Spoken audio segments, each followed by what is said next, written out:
Okay, everyone, I think I got the consistency that I want.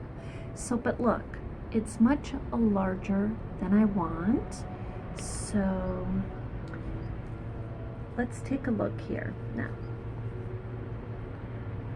So it's about 3.5 inches. So I want to take about an inch off height-wise, and then width-wise, it's about 5.5.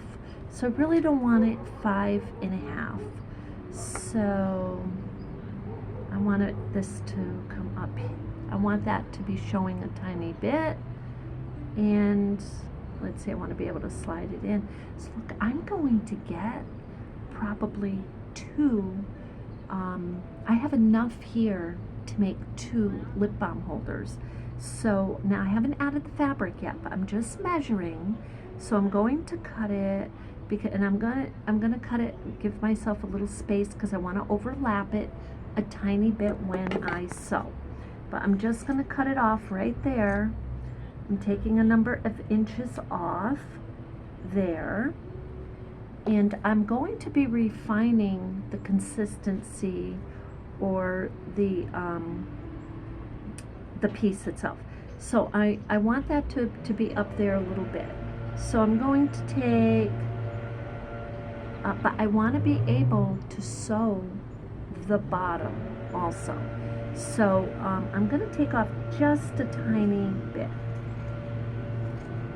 Just a tiny bit, because I want to make sure the whole thing wraps around nicely, and then we're able to sew the bottom. So that's looking pretty good. Now consider that we're going to lose just a fraction of an inch or whatnot when we add the fiber. Now this is the design I'm thinking of adding. This one and maybe another one. But the first thing I'm going to do now that I cut it like that is I'm just going to take another look and see if I have some real thin areas I need to be concerned about, and I don't. So what I'm going to do is take this material, and so let me show you here. So let's just give this a final measure. Now I just want to emphasize the measure. I'm looking for my tape measure. The measure is different than if we're crocheting, let's say, because we have some stretch to our crochet. We don't necessarily have that here. So okay, this is about 3.5, yeah, by about 3. So 3.5 by 3. So the 3.5 is because we want to fold it over a tiny bit and be able to sew it. And so okay, that's good. Now I don't know if this needle felts into the piece, so I'm just going to test it out gently. I don't want to stress the needle felting needle, and so let me get a couple little splays here. And okay, so I'm just going to put these over the piece. So what happens if they don't needle felt into the piece? And it won't unless it's at least 60% silk or cotton. It's got to have at least 60% a natural fiber in it, and if it doesn't, it won't needle felt. So then our option is to sew, which is totally fine because I want to do sashiko stitching on this piece anyway. So let's just try this out for a moment. I just placed it right like that. That's just adorable. Now the needle is going through, but it's resisting. It's resisting. It's not going through easily. So I am going to discard the idea of needle felting this particular piece of fabric into the wool, this wool piece. So for this piece, what I'm going to do is, let's see if I have a needle and thread here. I have a little bit. So I just want to show you, I'm going to, as I typically would, tie a knot.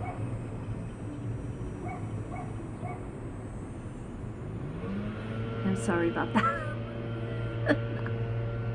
Doesn't want to die. Okay, so we got our knot. And I'm simply going to sew. I'm going to start on the underside. And now I would have picked a smaller needle, but this is okay. This will do. So, okay, so I'm going to just do a very simple running stitch. And I just want to show you, I'm going all the way through, and you don't have to even go all the way through. Whoops, this came off the needle. But I want to show you. Look how the thread is hugging the wool. It becomes very much a part of it. And this happens to be a piece of cotton thread with no chemicals whatsoever on it. Now, is it sashiko thread? It's not, but it is cotton with no chemicals. So it's an organic cotton. So what will happen when this piece gets wet, these two pieces of fabric, the thread and the wool itself will kind of hook into each other a little bit over time. Now what's going to happen with this blended piece, this acrylic or synthetic piece? Probably not too much, especially if it's just the piece is hand washed or sprayed and dabbed and then let air dry. Now if they try to put it in a washing machine, or someone puts it in the washing machine, then you're going to get movement, or agitation will cause, yes, the shrinkage possibly of the wool, and then what will happen is this piece will pull away from the wool.